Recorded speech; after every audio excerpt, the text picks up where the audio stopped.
Sveiki visi, kurie naujai prisijungia.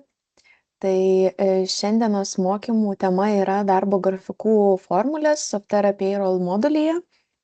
Tai šios mokymus praves mano kolegė Gintarė ir juos moderuosiu aš Violeta. Mokymų metu galite į susirašinėjimus skiltį rašyti klausimus šią temą ir mes pasistengsime juos atsakyti po mokymų arba mokymų metu, jeigu matysiu, kad galiu atsakyti, tai atsakysiu jums. Tai va, perduotų žodį tada Gintariai. Sveiki visi. Tikiuosi laikotės gerai ir šiandienos mokymų plane, ką turėtumėm aptarti, tai suminės darbo laiko apskaitos nustatymus, dienos ir pamainos formuliavimą, automatinį darbo grafikų paleidimą bei darbo poilsio ir švenčių dienų žymėjimą. Tuoj pasidalinsiu savo ekranu. Tikiuosi matote. Tai kaip rasti darbo grafiko formulės ir kaip jas kurti. Tai galite per paieškos laukelį susivesti grafiko formulės SPR arba darbo laikas, nustatymai ir grafiko formulės. Turiu paruošus kelis pavyzdžius, apie kuriuos norėsiu toliau papasakoti. Tai pirmiausia, jums pagrindinį standartinį grafiką A5. Čia yra kortelė grafiko formulės ir kaip jas kurti. Turime keletą skilčių, apie kurias detaliau ir papasakosiu. Skiltis bendra, tai toks bendrinė informacija, ką mes turėtumėm pildyti. Kodas, tai susikuriam kodą, pagal kurį matysis tabelį. Aprašas, apsirašome grafiko formulę. Blokuotas, tai jeigu mes nebenorime naudoti šio grafiko, mes jį galime tiesiog užblokuoti. Formulės tipas, tai diena arba pamaina, pagal kurią skaičiuosime. Darbo savaitė, tai čia yra nustatymas reikalingas apskaičiuoti atostoginių normas, tai 5 darbo dienų savaitės arba 6 darbo dienų dienos. Arba kita. Jeigu pasirenkate kitą, tuomet reikėtų jums apskaičiuoti metų darbo dienų koeficientą, pagal kuris skaičiuosis atostoginių normą. Perpildyti darbuotojų darbo grafiką, tai jeigu norite, kad būtų jis perpildytas arba nenorite, pasikeitus, pavyzdžiui, paskirimui, tai jūs galite užsidėti šitą nustatymą ir jums automatiškai persipildys naujų grafikų arba papildys grafiką. Darbo dienos trukmė valandomis. Tai čia taip pat irgi priklauso, kaip apskaičiuos atostoginius pagal kurią normą. Čia yra pas mane 8 valandos pagal standartą pažymėta. Tada yra trumpinti prieššventinę darbo dieną valandą. Tai jeigu norite, kad, tarkim, gruodžio 24 dieną būtų sutrumpinta 1 valandą, tai tuomet ir užsirašome 1 valandą. Planuotas laikas trumpinti valandą prieš šventinę dieną. Yra galimybė įtraukti arba pašalinti. Jeigu pasirenkate įtraukti, tai kitu aktyvumo kodu jums tą 1 valandą trumpinta prieš šventės užsipildo. Bet to turėtumėte susikurti naują aktyvumo kodą, kuris ir būtų šitam 1 valandai prieš šventinę dieną. Toliau yra grafika pildyti nuo, pasirenkame datą, nuo kada norėtumėt, kad šis grafikas pildytųsi. Bet norėčiau čia akcentuoti tai, kad, tarkim, jeigu mes pasirenkam, kad šitą grafiką pildytų nuo lapkričio 1, lapkričio 1 išeina šeštadienis, tuomet turim atsižvelgti ir prie dienos formulės, kaip dienos numeris pildytųsi. Kadangi jeigu yra lapkričio 1, tai čia dienos numeris turėtų būti 1, kadangi 1 yra lapkričio yra šeštadienis, tai tuomet mūsų dienos numeris turėtų ir aktyvumo kodas turėtų būti poilsio diena, jeigu nedirba darbuotojas. Tada pereinam prie kito stulpelio. Etatas neįtakoja. Tai jeigu norite, kad darbuotojo paskyrime nurodytas etatas neįtakotų grafiko formulės, grafiko pildymo, tai galite irgi pažymėti, kad neįtakoja, o jeigu kad reikia, kad įtakotų, tai taip pat. PAI sumos pagal ir vidurkis pagal. Čia labiau ima, kas yra nurodyta atlyginimo nustatymai SPR. Jeigu kažkas kitas skiriasi nei atlyginimo nustatymuose ar prie darbuotojų paskirimo kortelėse, ir būtent, kad šitam grafikui, tai jūs galite ir pasirinkti, tarkim, pagal dienas ar pagal valandas, taip pat ir čionai. Tada atostogos. Atostogos, kaip ir minėjau, apie metų darbo dienų koeficientą, tai jeigu pasirenkate prie darbo savaitės kita, čia turėtumėt įsiskaičiuoti darbo dienų koeficientą. Tada yra dar tokia eilutė atostoginiai pagal savaitės normą. Tai jeigu norite, kad atostoginiai skaičiuotųsi pagal savaitės normą, tai čia taip pat irgi galite pasirinkti taip arba ne. Taip pat užėję ant šitos eilutės ar paaiškinimo yra paaiškinimas, kaip pasiskaičiuoja ir kas tai yra. Tada tabelis, numatyti tabelio pildymo būdas. Tai yra pildyti iš grafiko, pildyti iš praėjimų arba pildyti iš praėjimų, jei tuščia iš grafiko. Tai pildyti iš grafiko, tai pildytus iš bendrųjų grafikų, pildyti iš praėjimų, jeigu turite tokią integraciją, kad su kortele, su praėjimu, kada nusiskaito ir galėtų pildytis iš praėjimų. O čionai pildyti iš praėjimų, jei tuščia iš grafiko, tai jeigu, tarkim, iš praėjimų yra kažkuri diena neužpildyta ar nebuvo pažymėta, kad darbuotojas praėjo ar išėjo, tai vadinasi pildytų iš grafiko. Tabelį pildyti pagal, tai yra šita eilutė yra tokia labiau informacinė ir kaip apsauga. Pildant, tai jinai nėra būtina užpildyti, kaip pildot, kuriat naują grafiko formulę. Pildyti tabelį, grafiko ir neatvykimo skirtumus. Tai jeigu norite, kad tabelio grafika ir neatvykimo skirtumas būtų užpildytas, tai irgi galite pažymėti taip arba ne. Apie suminę darbo laiko apskaitą. Gal šitą truputėlį vėliau jums papasakosiu prie to pačio, kaip ir pasakosiu apie suminę darbo laiko apskaitą, nes šitie nustatymai ir taip pat reikalingi ir tokie nustatymai yra prie atlyginimų nustatymų. Tai kai kalbėsiu apie suminę darbo laiko apskaitą, tada ir papasakosiu apie šitą. Aktyvumo kodai. Čionai yra aktyvumo kodai. Taip pat, jeigu jie sutampa su tuo, kas yra nustatyta prie atlyginimų nustatymų, jums čia galite ir nepildyti, jų neprivalome pildyti, bet jeigu kažkuris iš aktyvumo kodų skiriasi, kažkas tai ten, tarkim, pagrindinis darbas, jeigu turite užsienietį, jūs kūrėte naują darbo grafiką ir taip pat turite sukurti ir čionai pasidėti naujus grafiko aktyvumo kodus. Tai susumuojant, jeigu aktyvumo kodai yra tokie patys kaip atlyginimų nustatyme prie aktyvumo kodų, čia jų nereikėtų žymėti. Šventinės dienos kodas irgi pasirenkamas, žymėti darbą poilsio dieną. Tai ar norite, kad darbą poilsio dieną žymėtųsi? Žymėti papildomas atostogas už komandiruotę poilsio dieną. Taip pat galite nustatyti, ar norite žymėti arba pagal pradžios datą, arba pagal faktinę datą. Žymėti darbą šventinę dieną. Tai jeigu darbuotojas dirba per šventes, tai irgi yra galimybė žymėti taip arba ne. Žymėti papildomas atostogas už komandiruotę šventinę dieną, tai irgi čia pagal kiekvieną įmonę, ar norite žymėti, ar nenorite žymėti. Toliau apie dienos formulę. Tai čia privalome susipildyti šitas formulės.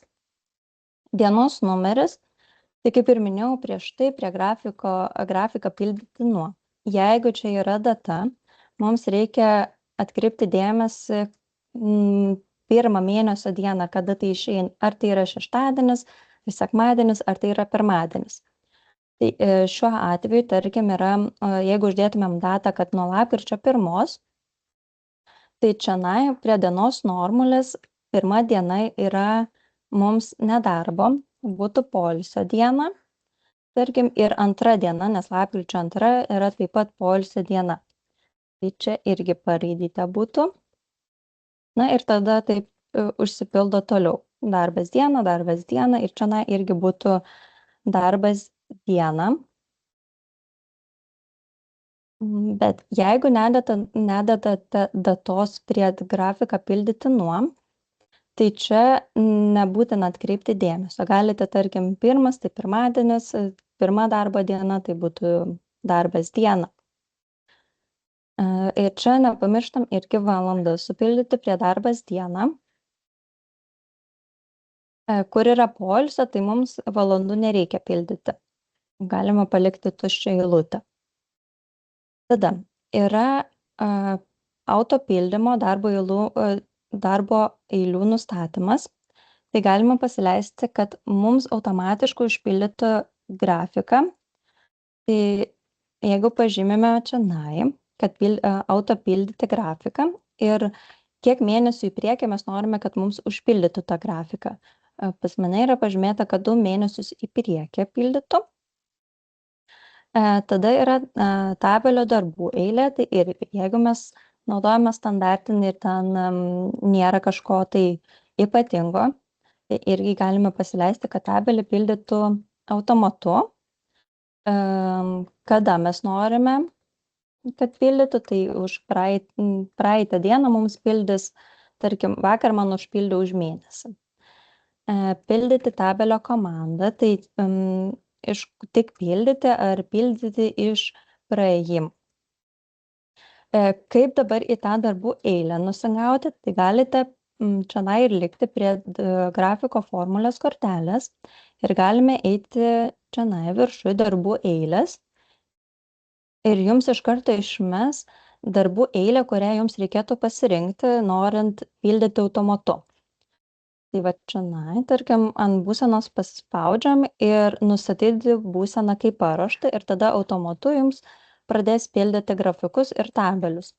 Čia galima, aišku, pasirinkti periodinis darbas, kad vykdyti kiekvieną dieną, anksčiausias pradžios data ir laikas, nuo kada norite, kad pradėtų jums pildyti ir panašiai.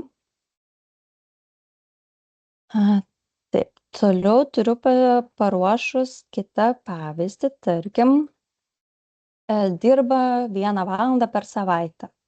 Nu, tai čia mano kodas toksai yra sukurtas, kad 1 valandą per savaitę dirba. Tada dienos formulės tipas yra diena, darbo savaitė 5, tada darbo dienos trukmė. Aš pasirašus 8 valandas, jeigu aš būčiau pasirašus 1 valandą, tai atostoginių skaičiavimas tai įtakotų. Dienos formulė atrodo pas mane taip, kad poilsis, viena dirba 1 valandą ir toliau irgi poilsis. Čionai nieko nepildžiu, nes yra pas mane nustatytas standartas prie atlyginimo nustatymų, tai čia pas mane nieko ypatingo ir nėra užpildyta. Toliau turiu pamainas 2. Susikūrus, kai kuriam pamainą, svarbu atkreipti dėmesį į formulės tipą, kad yra pamaina, tada atsiranda nebe dienos formulė, bet pamainos formulė. Grafiką pildo pas mane nuo sausio 6, kas išeina pirmadienis, ir čia pamainos formulėje atitinkamai ir pažymėta. Aktyvumo kodai nesiskiria nuo standarto. Pamainos formulė. Tai yra sukurtų Bet jeigu jums reikia, jūs galite visą laiką susikurti, paspaudus pamainos kodas, paspaudus šitą ženkliuką ir tada spaudžiat naujas.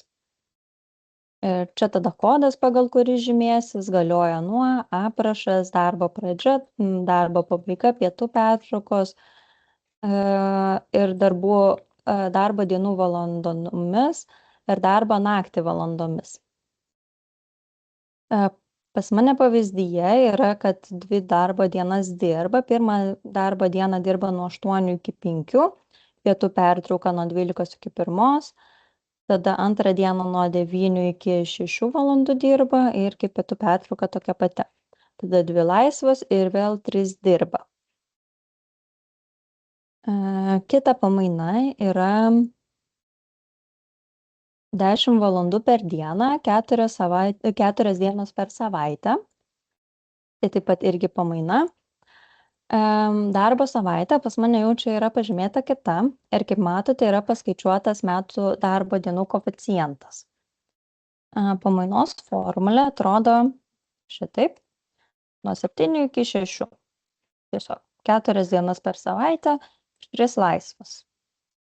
Automatu nepildau, nes galimai gali kažkas keistis, pavyzdžiui, jeigu pamaina pasikeičia, persiplanuoja ir panašiai. Prieiname prie suminės darbo laiko apskaitos.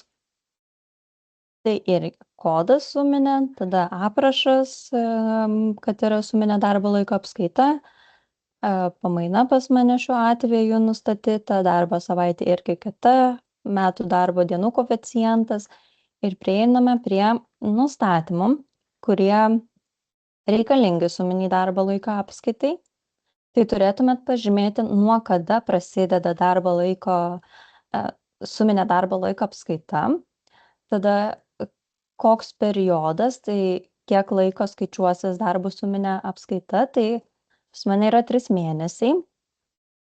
Tada suminė darbo laiko apskaita naktinis darbas. Tai ar norite, kad naktinį darbą trumpintų ar netrumpintų pasirinkimas. Tada suminė darbo laiko apskaitos normą pagal grafiką. Tai pagal kokį grafiką? Ar tai pagal standartą imsim arba pagal darbuotoją. Skaičiuoti nežymėtas suminės darbo laiko apskaitos prastovas. Tai kada mes norime prastovas tą skaičiuoti? Ar tai periodo pabaigoje, ar mėnesio pabaigoje, ar iš viso nenorim jų skaičiuoti, tai irgi šitie pasirinkimai yra. Skaičiuoti nežymėtus suminės darbo laiko apskaitos viršvalandžius, tai ar norime žymėti, ar nenorime. Šitie nustatymai gali kartotis prie atlyginimų nustatymų, jeigu, tarkim, visiems suminiams darbuotojams galioja ta pati taisyklės, tai jūs galite čia nežymėti, tiesiog reikia pradžią ir periodą pasižymėti, o visą kitą galite žymėti prie atlyginimų nustatymų. Jeigu yra keli darbuotojai, kuriems skiriasi vis dėlto nuo tas, kas yra nustatyta prie atlyginimų nustatymų, tuomet reikėtų čionai nusistatyti. Aktyvumo kodas tas pats. Pamaina atrodo tokia, paprasta, nuo 8 iki 5. Dar norėčiau parodyti, tarkim, tabelio darbalapis, kaip lengviau nuveiti ir koreguoti grafiko formulę. Tai tarkim, mes esame dabar tabelio darbalapyje, matome grafiko dienos, grafiko valandos ir matome grafiko formulės kodą. Tai mes galime iš čia, paspaudus ant grafiko formulės, kurios norime, tiesiai nuveiti į nustatymus grafiko formulės kortelėje. Čia toks lengvesnis būdas, tarkim, jūs dirbate tabelį, reikia kažką pildyti ir ten pastebėjote kažką, tai ką reikėtų grafiko formulėje pakeisti. Tai jums nebūtina uždaryti visų lankų ir eiti per paiešką ar per kitur, jūs galite tiesiai iš tabelio nuveiti į grafiko formulės kortelę. Tai tiek šiandieną esu pasiruošusi, tikiuosi patiko, tikiuosi supratot ir taip. Tvarkoj, tai ačiū Gintarė. Dabar pasidalinu, galite nuskanuoti QR kodą ir taip pat pasidalinsiu nuorodą, kur rasite apklausą apie šį webinarą. Tikrai prašome skirti keletą minučių ir atsakyti apie tai, kaip mums sekėsi, kas jums patiko, galbūt kokias temas norėtumėt girdėti sekančiuose webinaruose, gal yra kas aktualu. Kadangi atsižvelgiam, dėliojam temas ateičiai, tai tikrai peržiūrėme ir jūsų atsakymus webinaro metu pateiktus. Na ir be abejo galite taip pat pildyti ir klausimų daugėja, tai tam tikrus atsakiau, galite pasižiūrėti susirašinėjimo skiltyje, na, o tam tikrus pasižiūrėsim ir atsakysim greitų metu. Na ir taip pat gal ką norėčiau paminėti, kad šiuo metu turėjome programoje nesklandumą su gruodžio mėnesio šventinėmis dienomis, tai galėjote pastebėti, kad bendrajame grafike 25-26 dienos yra kaip darbo dienos, nors kalendorijoje šventinės pažymėtos. Tai šiuo metu jau esame sutvarkę šį nesklandumą, išleidome payroll versiją naują. Tai ką jums reikėtų padaryti, tai atsinaujinti payroll versiją. Ta gali padaryti ir jūsų globalus administratorius. Gali būti čia IT specialistas, galbūt jums yra suteiktos tokios teisės.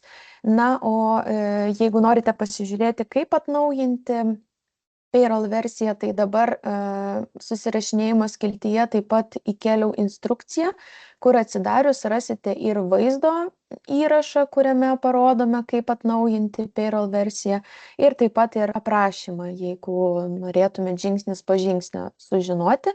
Tai atsinaujinus payroll versiją jau šis nesklandumas yra sutvarkytas ir bendrasis grafikas jau būtų tvarkingai užpildytas.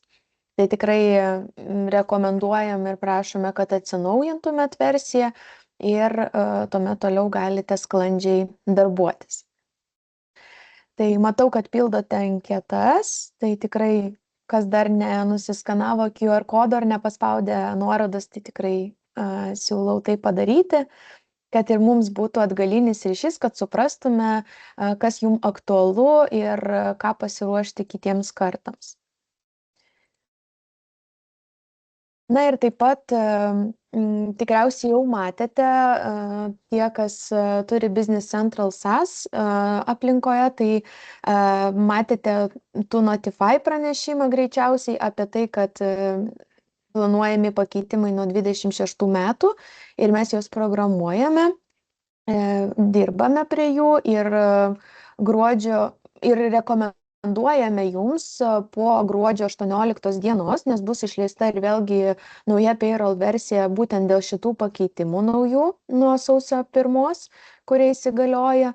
Tai po gruodžio 18 rekomenduojam taip pat atsinaujinti payroll versiją patiems ir jums jau tuomet tie visi pakeitimai įsigalios ir bus atnaujinta viskas pagal naujus reikalavimus. Tie, kas turi senesnius Navisionus arba senesnės Business Central versijas, yra savo tenante, tai turėjote gauti elektroniniu paštu laiškus apie tai, kaip jums siūloma atnaujinti, ko reikia, kokius veiksmus reikia atlikti, kad ir jums taip pat įsigaliotų šitie pasikeitimai nuo 26 metų. Tai čia skaidrėje taip pat matote, kokie pokyčiai laukia, ką keičiame ir galėsite taip pat matyti juos ir programoje. Na ir taip pat mes skelbiame įvairias naujienas mūsų LinkedIn puslapyje Softera Payroll. Tai galite tikrai pasekti ir stebėti, kas aktualaus, kas naujo yra programoje, ne? Skelbiame ir tips and tricks įvairiausius, todėl galite paieškoti ir savo naudingos informacijos.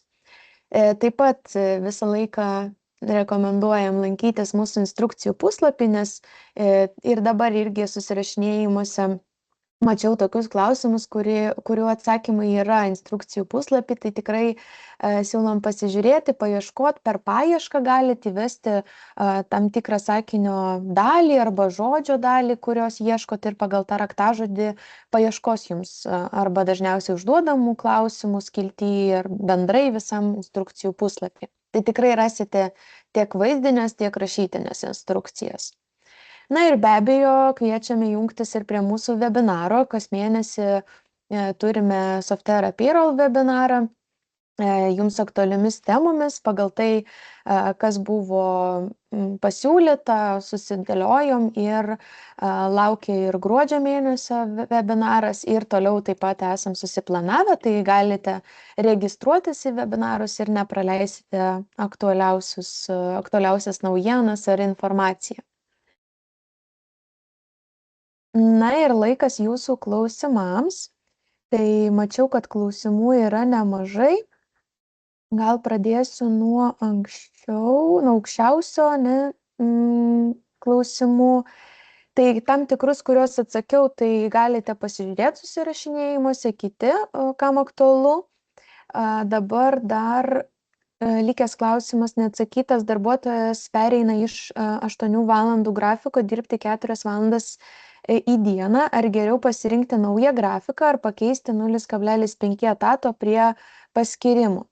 Tai iš tikrųjų paprastesnis variantas, jeigu tiesiog pasikeičia etatas, tai iš tikrųjų pasikeisti, jūs vis tiek kūrėt naują paskirimo kortelę, ten nurodote tą patį galit nurodyti A5 grafiką, standartinį, kur 8 valandos per dieną.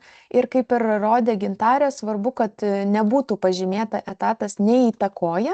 Jeigu tas nustatymas nepažymėtas, tai įrašius paskirimo kortelį pusę etato, supildant grafiką, jums užpildys po 4 valandas. Tai aš sakyčiau, kad tai yra paprasčiausias variantas pakeisti. Jeigu, pavyzdžiui, pas jūs atsiranda grafikas, kur netitinka tam standartui, tai, pavyzdžiui, ten 3 dienas dirba ir paskui 3 laisvos, tai jau nebegalim naudoti to A5 grafiko.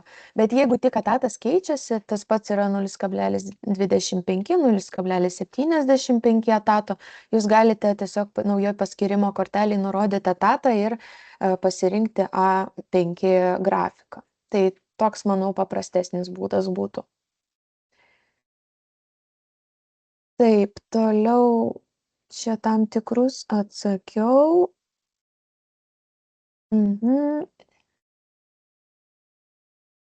Kaip atrodytų grafiko formulė dirbant 4 dienas per savaitę nuo pirmadienio iki ketvirtadienio po 4 valandas? Tai galvoju, gal dabar Gintarė galėtum atsidaryti grafiko formulės, pasidalinti savo ekranu. Galėsim parodyti dienos formulėje, kaip reikėtų supildyti. Sekundėlę. Sunga viską.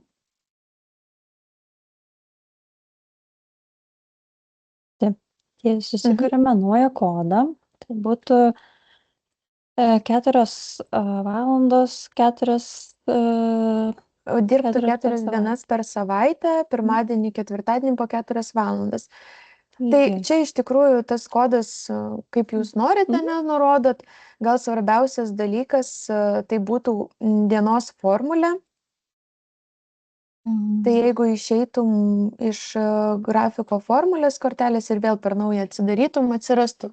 Gali būti, kad jeigu naują kūrėt visai grafiko formulę, nekopijuojat, tai suvedus kodą aprašą jums neatsiranda dienos formulės, tai jums reikėtų išeiti iš tos kortelės ir per naują įeiti. Va dabar jau Gintarė, kai atsidarė, tai atsirado ją ir dienos formulė. Na ir čia turėtų nurodyti tuomet pirmadienį, antradienį, trečiadienį, ketvirtadienį, ne visos savaitės dienas. Tai va, jeigu nuo pirmadienio iki ketvirtadienio dirba po 4, tai 1, 2, 3, 4 bus po DD po 4 valandas. Ir jo, tai Gintarė, kol čia daro, aš pakomentuosiu, tai 4 darbo ir tada, jeigu likusios savaitės dienos, penktadienis, šeštadienis, sekmadienis yra laisvos, Tai tomis dienomis tada įrašysime P raideles. Ja, penktadienis, šeštadienis gaunasi P raidelės. Ir kas svarbu, tai vat ką ir minėjo Gintarė, dėl grafiką pildyti nuo datos, ane? Tai jeigu jūs norite, kad jūsų dienos numeris 1 atitiktų pirmadienį, tai tuomet grafiką pildyti nuo, jūs turite pasirinkti dieną, kuri būtų pirmadienis. Tai Gintarė paspausti ant to kalendoriaus, pasižiūrėkime, ne, kad pavyzdžiui spalio 27 yra pirmadienis arba lapkričio 3. Tai žiūrint nuo kada jums reikės pildyti, jeigu pavyzdžiui nuo lapkričio, visą lapkritį norit užpildyti, tai galima pasirinkti spalio 27, nes tai buvo pirmadienis. Gali paspausti ir tada gaunasi, kad mūsų dienos numeris 1 atitinka pirmadienį. Ir mūsų grafiko formulė atrodo būtent taip.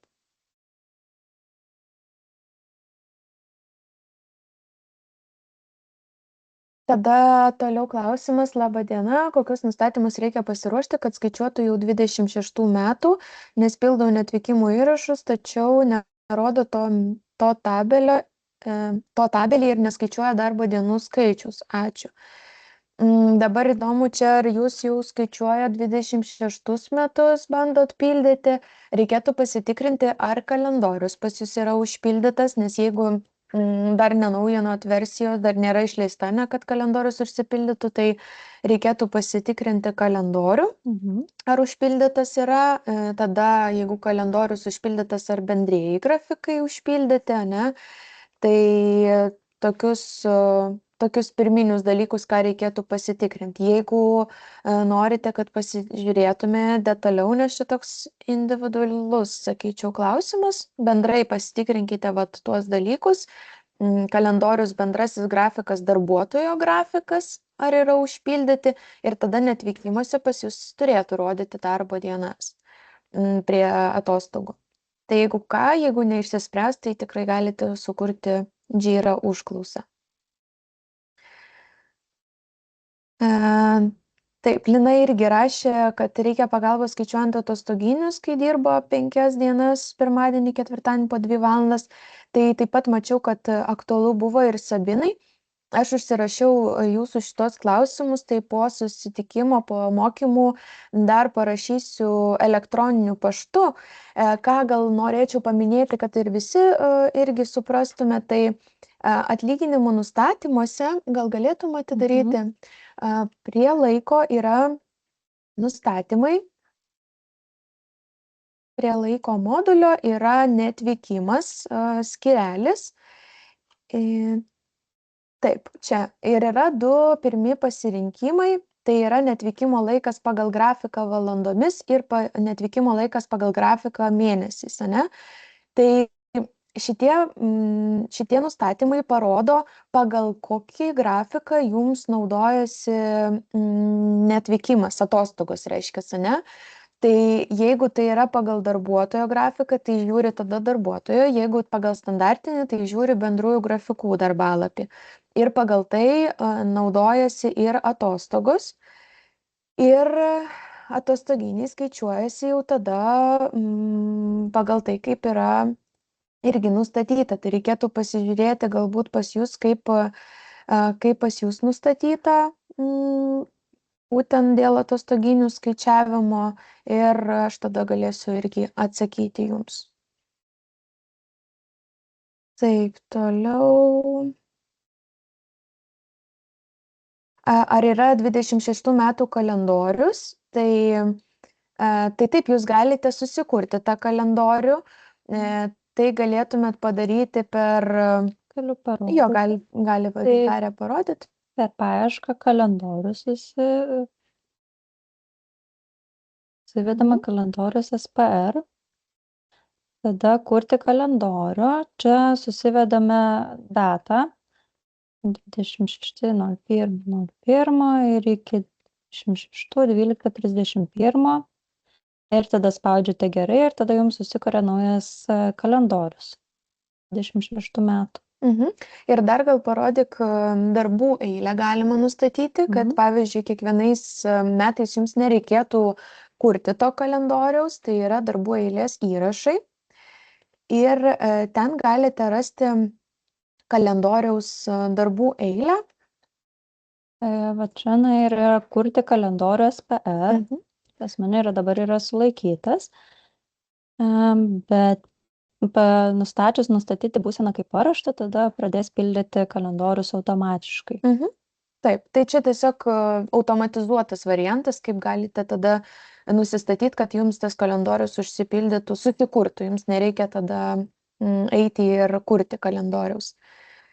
Taip, Karolina klausė, jeigu dirba po 1 valandą į savaitę pirmadieniais, kaip teisingai sukurti grafiką, kad teisingai skaičiuotų atostogų kaupimą.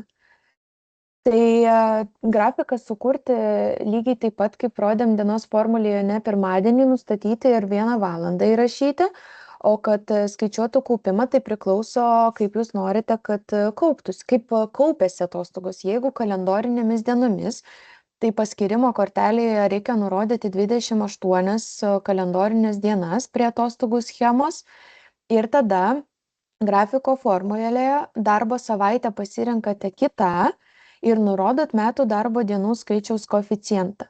Tai čia iš principo susideda ir praeito mėnesio, spalio mėnesio, gal meluoju, rugsėjo mėnesio mokymai, kur kalbėjom apie atostogas, tai ten rodžiau, kaip kaupėsi atostogos, ne, kaip kalendorinėmis dienomis arba darbo dienomis kaupti. Na ir šiandienos dalis yra, kur irgi parodė ir Gintarė, ir praeitose mokymuose, kad reikia nustatyti tada darbo savaitę kitą ir nurodyti metų darbo dienų skaičiaus koeficientą. Ir tada jau jūs kaupiate kalendorinėmis dienomis ir atostogų likutį galite pasitikrinti irgi kalendorinėmis. O darbo dienos trukmė valandomis turi būti 8 ir kokį koeficientą reikia įrašyti dėl atostogų. Čia kalbant apie 4 dienų per savaitę, 4 valandas per dieną. Taip, iš tikrųjų tos darbo dienos trukmė turi būti visą laiką 8. Kitaip jums netinkamai skaičiuotų irgi atostogas, tai šitoje vietoje turi likti 8 valandos. Ir kokį koeficientą reikia įrašyti dėl atostogų, čia kur turbūt kalbate apie metų darbo dienų skaičiaus koeficientą, tai reikėtų tada, pavyzdžiui, jeigu dirba 5 dienas per savaitę, tai reikėtų 5 dalinti iš 7 ir gautumėt metų darbo dienų skaičiaus koeficientą. Jeigu atitinkamai ten dirba 4 dienas per savaitę, tai tada 4 dalinam iš 7. Taip gaunat metų darbo dienų skaičiaus koeficientą. Jeigu dirba pusę etato po 8 valandas pirmadieniais, antradieniais ir 4 valandas ketvirtadieniais, kaip teisingai sukurti grafiką, kad teisingai skaičiuotų panaudotas atostogos ir atostogų kaupimą? Po 8 valandas pirmadieniais, antradieniais ir 4 valandas ketvirtadieniais. Tai panaudotas atostogų kaupimą, tai tada irgi priklauso, kaip jūs norite, jeigu čia turbūt gaunasi pirmadienis, antradienis, ketvirtadienis. Tai sakyčiau, kad darbo savaitę turėtumėt pasirinkti kitą, nes tai nėra nei 5 darbo dienų savaitė, nei 6 darbo dienų savaitė. Tada nurodot tą, ką minėjau, metų darbo dienų skaičiaus koeficientą. Paskyrimo kortelėje turėtų būti nurodyta atostogų schema 28. Reiškia, kad kauptųsi jau tokiems darbuotojams pagal kalendorinės dienas atostogos. Ir panaudojimą tada skaičiuotų, tai kaip ir sakiau, kaip ir atrodė prieš tai dar Gintarė, kad jeigu atlyginimų nustatymuose yra nustatyta, kad neatvykimai naudojami yra pagal darbuotojo grafiką, tai tada žiūrėtų pagal darbuotojo grafiką, ne? Tai jeigu užpildyta yra pirmadieniais, antradieniais ir ketvirtadieniais dirba, ir jeigu darbuotojas paėmė nuo pirmadienio iki penktadienio, tai jam trečiadienis ir penktadienis nebus kaip panaudotos atostogų dienos, ne? jeigu pas jūs atlyginimų nustatymuose, kur rodėm, yra nustatyta pagal standartinį grafiką, tai reiškia, žiūri programa bendruosius grafikus ir tada jums panaudojimas skaičiuojasi už visas 5 kaip darbo dienas. Tai jums būtinai turėtų būti nustatyta atlyginimų nustatymuose, kad neatvykimai būtų pagal darbuotojo grafiką šitoj vietoj. Dar paieškokit ir instrukcijų puslapį turėtų būti tikrai aprašyta šita vieta ir turėtumėt rasti irgi atsakymą tokį. Pagal kokį turi pagal darbuotojo ar standartinę atostoginį dirba nuo sekmadienio iki ketvirtadienio po 8 valandas. Tai nedirba nuo sekmadienio, tai nedirba penktadienį, šeštadienį. Tai sakyčiau, kad tada turėtų pagal darbuotojo grafiką, dėl to, kad jeigu bus nustatyta pagal standartinį, ką ir prieš tai minėjau, tai standartinis grafikas tai yra nuo pirmadienio iki penktadienio yra darbo dienos, o šeštadienis ir sekmadienis yra poilsio dienos. Tai jeigu nustatyta yra standartinis, tai jums tada tas panaudojimas ir bus būtent darbo dienomis nuo pirmadienio iki penktadienio, šeštadienis, sekmadienis laisvas. Kadangi šitas darbuotojas dirba sekmadienį, tai jam reikėtų, kad tikrintų jo darbuotojo grafiką, ne? Ir jeigu bus nustatyta pagal darbuotojo, tai tada programa tikrins darbuotojo grafiką, matys, kad jam yra sekmadienis kaip darbo diena ir atostogas tada minusuos už sekmadienį. Nes jeigu standartinis, tai už sekmadienį tuomet ir neišminusuotų atostogų. Tai šiuo atveju, kur Sigita paklausė, reikėtų pagal darbuotojo grafiką nustatyti. Tai kol kas klausimų daugiau nebeturime. Ačiū labai už aktyvumą, labai smagu matyti tiek daug klausimų. Tiem, kam sakiau, kad atsakysiu, pasižymėjau, tikrai parašysiu. Paieškokit ir instrukcijų puslapį, ir mūsų praeitus įrašus, webinarų pasižiūrėkit, turim YouTube platformoje, tai tikrai dėl atostogų kaupimo visai neseniai buvo, galite pasižiūrėti, rasit atsakymus. Na ir tikrai labai smagu, kad Payroll webinaruose labai aktyvūs esate, tai tikrai ačiū Jums labai už tai. Ir dabar irgi ir Jūs dėkojat, tai linkim Jums gražios dienos ir gerų darbų. Viso geriausio. Viso gero.